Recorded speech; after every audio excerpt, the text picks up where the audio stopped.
الحمد لله الذي بنعمته تتم الصالحات الحمد لله الذي هدانا لهذا وما كنا لنهتدي لولا أن هدانا الله اللهم صل على سيدنا محمد وعلى آله وصحبه أجمعين ربنا افرغ علينا صبرا وثبت أقدامنا وانصرنا على القوم الكافرين. Dieu dit dans le Saint-Coran يا أيها الذين آمنوا قوا أنفسكم وأهليكم نارا وقودها الناس والحجارة. Donc Dieu s'adresse à la communauté des croyants en les prévenant, les avertissant. Il nous dit, préservez vos propres personnes des flammes de l'enfer et vos enfants, vos proches, votre famille. Ainsi, un musulman averti en vaut deux. Ce verset, c'est le verset de la responsabilité familiale. Nous, les hommes, nous portons un lourd fardeau qui s'appelle le fardeau de la responsabilité. C'est-à-dire que nos épouses et nos enfants, on devra rendre des comptes le jour de la résurrection quant à nos relations, nos rapports avec eux. Et il se peut qu'à cause de nous, parce que nous n'avons pas été à la hauteur dans cette responsabilité, nos enfants, nos épouses connaissent le malheur. Voyez que c'est une lourde tâche. D'ailleurs, le Coran va plus loin, il nous dit يَوْمَ يَفِرُّ الْمَرْءُ مِنْ أَخِيهِ وَأُمِّهِ وَأَبِيهِ وَصَاحِبَتِهِ وَبَنِيهِ. C'est-à-dire que pour certaines personnes, le jour de la résurrection sera le jour des règlements de compte. Ainsi, nos épouses, nos enfants, qui sont censés nous aimer, nous sommes censés les aimer, deviendront nos ennemis le jour de la résurrection parce qu'on n'aura pas assumé la responsabilité sur terre. Et ce jour-là, l'homme fuira ceux qui étaient sous sa responsabilité parce qu'il sait qu'il aura des comptes à rendre. Comment faire pour que ceux qui sont sous notre responsabilité ne deviennent pas nos ennemis et ne connaissent pas l'enfer sur terre et dans l'au-delà? C'est le défi de la responsabilité familiale. Allah nous donne une solution dans le Coran. Il nous dit رَبَّنَا هَبْ لَنَا مِنْ أَزْوَاجِنَا وَذُرِّيَّاتِنَا قُرَّةَ أَعْيُنٍ وَاجْعَلْنَا لِلْمُتَّقِينَ إِمَامًا. C'est-à-dire, si on veut réussir et que nos enfants et nos femmes soient source de bonheur et de bien-être pour nous et pour eux-mêmes sur terre et dans l'au-delà, il faut que nous soyons une locomotive. Donc il faut qu'on soit devant. C'est-à-dire qu'il faut qu'on soit responsable, qu'on soit un modèle, un exemple, et puis il faut tout simplement qu'on assume. Le premier responsable, c'est l'homme, c'est le père, c'est le mari. La mère, l'épouse, est responsable aussi. Et les enfants, tant qu'ils sont à notre charge, sont sous notre responsabilité. C'est-à-dire qu'on peut faire le bonheur et le malheur de nos enfants. Quand est-ce qu'on fait le malheur de nos enfants? Quand on n'assume pas. Et quelle est l'erreur que font la plupart des parents aujourd'hui dans l'éducation des enfants? Ben, c'est justement le fait de ne pas rendre les enfants responsables. C'est d'éduquer les enfants en croyant qu'un enfant doit être parrainé en permanence, qu'il doit être tout simplement un enfant roi, c'est-à-dire un prince, un roi, et bientôt un tyran et un dictateur que l'on sert comme des esclaves. C'est comme ça, malheureusement, que certains parents agissent dans le foyer. Ils sont au service sans limite de leur progéniture en pensant rendre service à leurs enfants. En fait, le défi de l'éducation, c'est d'accompagner les enfants pour qu'ils deviennent adultes. Et un adulte, par excellence, c'est quelqu'un de responsable. Comment faire pour que nos enfants soient responsables? Ben, c'est simple, il ne faut pas les gâter, il ne faut pas les choyer, il ne faut pas être un papa poule, une maman poule. C'est-à-dire penser et croire que responsabiliser les enfants le plus tôt, c'est le traumatiser, c'est le priver d'être épanoui, parce qu'on pense qu'un enfant épanoui, c'est un enfant qui fait ce qu'il veut, donc sans limite, sans frustration. C'est un enfant à qui on doit donner ce qu'il aime et ce qu'il veut. En vérité, on est dans un extrême. L'enfant, il a d'abord besoin de modèles, d'exemples parentaux, et ensuite il a besoin de limites.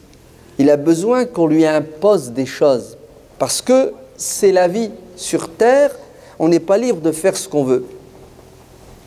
Dans la société, des choses lui seront imposées et il devra faire des efforts pour avoir ce qu'il veut. À l'intérieur, dans la petite société, dans la famille, il faut imposer à ses enfants des choses.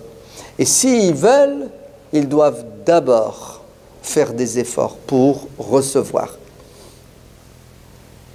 Beaucoup de mères, les mamans, se trompent car elles mélangent l'amour maternel que doit dispenser une mère à ses enfants avec son devoir de mère qui doit éduquer.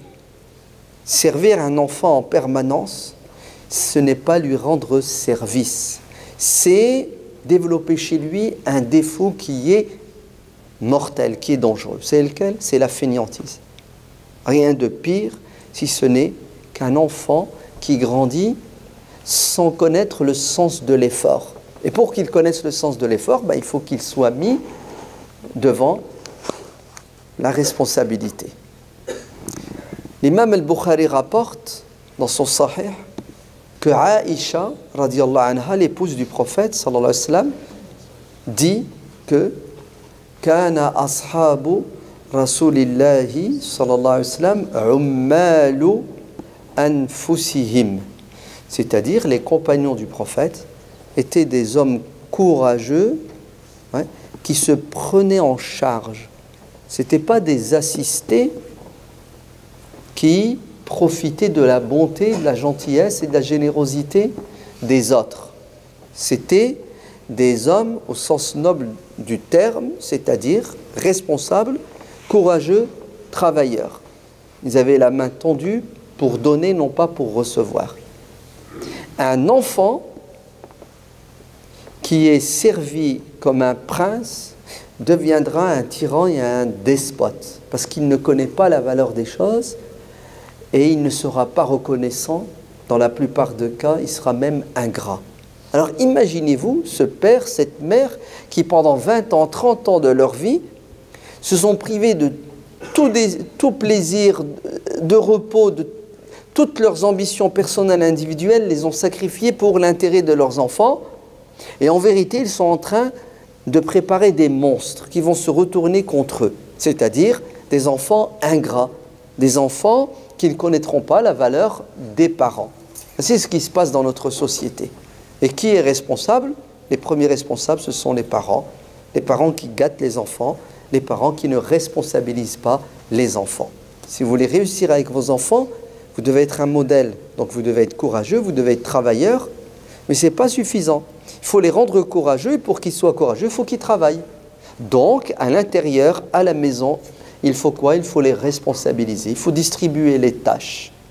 Et ceci depuis le plus jeune âge. Parce que quelqu'un, vous n'allez pas le changer après 20 ans, après 30 ans. C'est faux. C'est soit tout petit, l'enfant a pris l'habitude parce que vous avez fait l'effort. Et ce n'est pas évident, c'est un suivi au quotidien. Il y a même de la résistance parce que, entre guillemets, si tu laisses ton ego prendre le dessus sur toi, il n'y a pas mieux que d'être allongé dans le siddaré, c'est ça, être servi par... C'est même pas une princesse, ta mère, c'est une reine, c'est une impératrice qui te donne à boire et à manger. En plus, tu passes commande, c'est ça, non? Je veux ça et j'aime pas ça, etc., etc. Donc, Ammi Jibril, il dit, serrez-vous, parce que c'est de plus en plus compliqué. Donc, n'hésitez pas à boucher les trous, je sais même pas comment vous allez faire, mais en tout cas, ouais.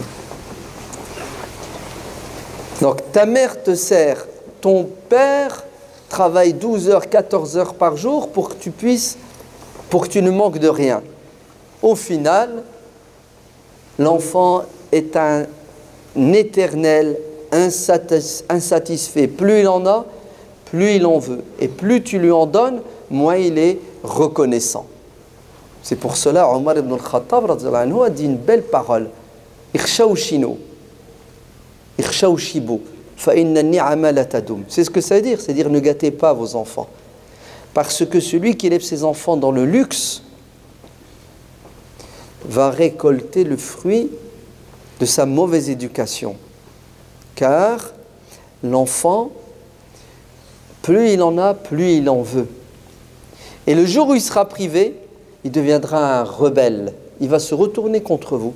Parce que pour lui, c'est normal, c'est naturel ce que vous faites. Il faut habituer nos enfants à l'effort et il faut que nos enfants tout petits à la maison apprennent la responsabilité et qu'ils ne soient pas des assistés, des feignants parce que on ne leur rend pas service. Ils vont grandir. À un moment donné, ils devront prendre leur envol. Que dis-je? Ce que c'est que certains enfants, à cause de cette mauvaise éducation, restent dans le nid jusque 30 ans, 40 ans. Et oui, ils sont nourris et logés, et choyés et aimés. Pourquoi est-ce que vous voulez qu'ils galèrent dans la société? Le pire, c'est que parfois notre société fait des mauvais choix. On continue à les gâter avec de l'assistanat. Si bien qu'aujourd'hui, vous avez un pan de notre jeunesse qui ne veut pas travailler, qui ne veut pas se réveiller tôt le matin, travailler pour toucher un salaire, sous prétexte que les aides sociales, l'assistanat, équivalent à quoi? À son salaire. Le pire, c'est pas ça. C'est qu'on parle de chômage en France, n'est-ce pas? Est-ce que vous savez qu'il y a quelques millions? Vous entendez, hein, on ne parle pas en centaines de milliers. Ce matin, sur Europe 1, ils ont parlé de 2 millions. 2 millions, vous entendez, de postes à pourvoir en France. Ça nécessite certes une certaine qualification, mais c'est une catastrophe dans un pays où il y a 5 millions de chômeurs et on manque de main-d'œuvre. En fait, vous savez de quoi on manque? On manque d'une jeunesse ambitieuse qui a été aguerrie à l'effort, au courage et qui est prête à faire des sacrifices pour réussir matériellement dans la vie.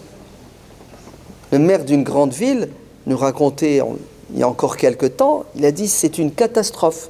Chez nous dans le Nord, le chômage il est endémique et quand Pôle emploi convoque des jeunes qui sont au chômage depuis 5 ans, depuis 10 ans et qu'on leur pourvoit des postes, vous savez ce qu'il nous a dit?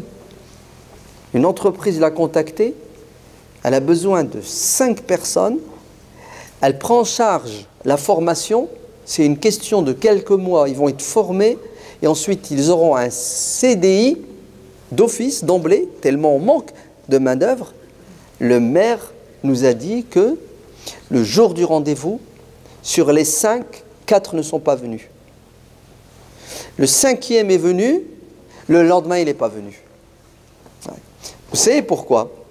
Parce que c'est dur de se réveiller le matin pour quelqu'un qui ne dort pas la nuit, parce qu'il joue.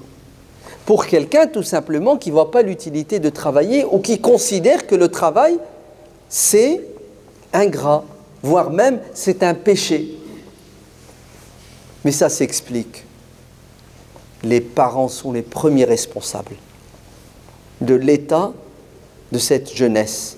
On n'a pas été derrière nos enfants dès le plus jeune âge pour les responsabiliser. L'éducation ne se fait pas avec la servitude des parents. Si vous êtes des esclaves avec vos enfants continueront à vous considérer comme des esclaves plus tard. Est-ce que vous savez qu'aujourd'hui, certains parents pleurent en disant « J'aurais aimé que mes enfants soient responsables, indépendants. Notre génération s'est battue pour prendre en charge nos parents et aujourd'hui, on se bat pour que nos enfants, non pas nous prennent en charge, mais juste qu'ils se prennent en charge eux-mêmes. C'est-à-dire, un Melhaj, il a 60 ans, 70 ans, il est à la retraite, et il continue encore à quoi? À prendre en charge, à nourrir un homme ou une jeune femme. Mais en fait, un Melhaj et Khalti el-Hajja ont une part de responsabilité. Ce n'est pas rendre service à vos enfants que de les servir tous les jours.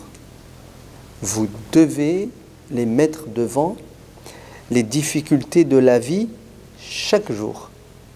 Rien n'est gratuit sur terre. S'ils veulent quelque chose, il y a un prix. Et là, nos enfants vont connaître la valeur des choses et surtout la valeur des parents. Salman el-Farisi, radiyallahu anhu, Abu Abdillah, grand compagnon du prophète. Il est devenu le préfet, le gouverneur d'une région du monde musulman qui s'appelle actuellement l'Irak. Avant, c'était l'Empire perse. Et la capitale de cette région, c'était Al-Madain, Ctésiphon. C'était d'ailleurs la capitale de l'Empire perse. 7 villes collées les unes aux autres, le long du Tigre, un joyau. Salman, écoutez bien, gouverneur, préfet, un jour, dans le grand marché de Al-Madain, un homme fait ses achats. Et il achète du fourrage pour ses animaux. Une fois les achats terminés, il cherche un porteur pour l'aider à acheminer ses achats chez lui. Et il va trouver un porteur qu'il va ramener. Et ce porteur va prendre sur son dos le ballot de foin. Et sur la route, les gens s'arrêtent et interpellent le porteur en lui disant « Laisse-nous porter à ta place, ya Aba Abdillah ». Le commerçant qui a acheté se retourne. Il dit aux gens « Pourquoi vous les portez à sa place? Je l'ai payé, je l'ai engagé. » Et là, les gens lui disent « Mais tu ne sais pas qui est-ce » Non, c'est un vulgaire porteur. C'est Salman al-Farisi, le compagnon du prophète, le gouverneur de l'Madain. Et là, l'homme est choqué. Salman al-Farisi, vous savez ce que va dire Salman al-Farisi? Il va dire « Laissez-moi. Laissez-moi travailler, car je veux être libre et indépendant et ne devoir rien à personne. Je veux manger ma nourriture que je gagne à la sueur de mon front. » Oui, Aïcha a raison. Les compagnons n'étaient pas des vers solitaires, des parasites dans la société. C'était des travailleurs. Il y avait une plus-value. Ils ont construit. Ils ont été dans la dynamique. Ce n'étaient pas des assistés. Oui. Et on retrouve ça chez tous les compagnons, malgré l'âge.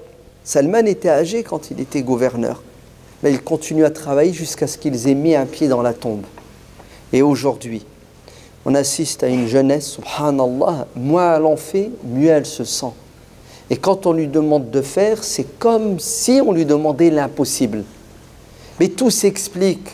Chasse le naturel, il revient au galop. Et qui a fait que nos enfants sont aujourd'hui sans ambition? Ce sont les parents, parce que les parents assistent les enfants. Donc, travaillons pour que nos enfants travaillent. Sacrifions-nous pour que nos enfants fassent des sacrifices.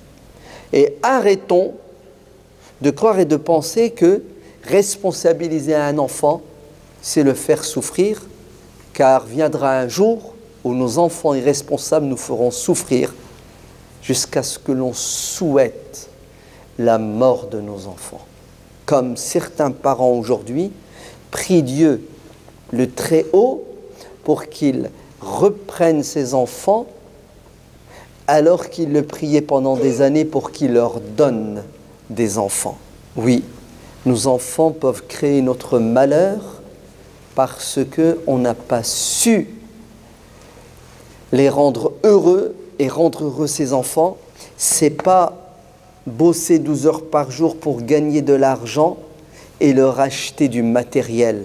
Les rendre heureux, c'est les éduquer pour qu'ils comprennent l'importance et la valeur de l'effort et qu'ils sachent que l'argent ne tombe pas du ciel et ne se ramasse pas par terre. Qu'Allah nous aide à être intelligents pour bien éduquer nos enfants. Qu'Allah nous donne la force pour être des modèles et des exemples pour nos enfants. Qu'il nous aide à préserver nos enfants des diables visibles et invisibles, des dangers des réseaux sociaux et du net. Qu'Allah fasse miséricorde à nos parents. Qu'il soit aux côtés de nos frères et sœurs qui se battent contre les injustices. Qu'il leur donne la victoire contre les despotes et les tyrans. Amin wa alhamdulillahi rabbil alamin. Sulaym radiallahu anha Rumaysa, quand le prophète alayhi salatu wassalam est arrivé à Médine, elle a une idée magnifique. C'est ce qu'elle a fait. Elle a pris son petit garçon orphelin qu'elle aime, qu'elle chérit, et elle l'a emmené à la mosquée. Et elle a fait une proposition au prophète alayhi salatu wassalam. Elle a dit: Ya Rasulallah, Anas, c'est mon petit enfant que j'aime. Et j'ai fait une promesse à Dieu de ne jamais me marier tant que Anas sera enfant. Je vais me sacrifier pour lui, l'éduquer. Quand il deviendra adulte, je penserai à moi. Alors, ô messager de Dieu, je te fais une proposition. Je le mets à tes services. Anas sera à tes côtés et quand tu as besoin de lui, il te servira. Et c'est ce qui va se passer. Pendant 10 ans, Anas va être aux côtés du prophète alayhi salatu wassalam, et le prophète va le responsabiliser, va lui donner des tâches. Et en même temps, le prophète a été un modèle et un exemple pour lui. Et en même temps, le prophète lui a dispensé le savoir. Et en même temps, le prophète a fait des invocations pour lui, pour qu'il réussisse sur terre et dans l'au-delà, tellement il était dévoué pour la cause. Et Anas va entrer dans l'histoire. La preuve, on parle de lui aujourd'hui. Et Anas a dit, le prophète a prié Dieu pour moi et il a demandé à Dieu 4 choses. Il a demandé à Dieu que je sois un homme riche. Aujourd'hui, je suis incapable de comptabiliser ma richesse. Je suis tellement riche que je ne sais pas ce que je possède comme richesse. 2, de me donner une descendance, des enfants. J'ai plus de 100 enfants et petits-enfants et arrière-petits-enfants. 3, de me donner une longue vie. Regardez l'âge que j'ai aujourd'hui. J'ai plus de 100 ans et il m'a demandé une 4e chose. C'est le paradis. J'espère que ça va se réaliser. Vous avez vu? Quand un gosse, dès l'âge de 10 ans, voire même avant, il est responsabilisé par ses parents. Et les parents n'ont pas peur d'aller frapper à la porte. Par exemple, engager ses enfants dans le scoutisme. Car le scoutisme, c'est l'école de la responsabilité. Le scoutisme, c'est là où les enfants apprennent à quoi? À se prendre en charge. Ben, croyez-moi que ça donne de bons résultats pour réussir sur terre et dans l'au-delà. ربنا آتنا في الدنيا حسنة وفي الآخرة حسنة وقنا عذاب النار سبحان ربك رب العزة عما يصفون والسلام على المرسلين والحمد لله رب العالمين.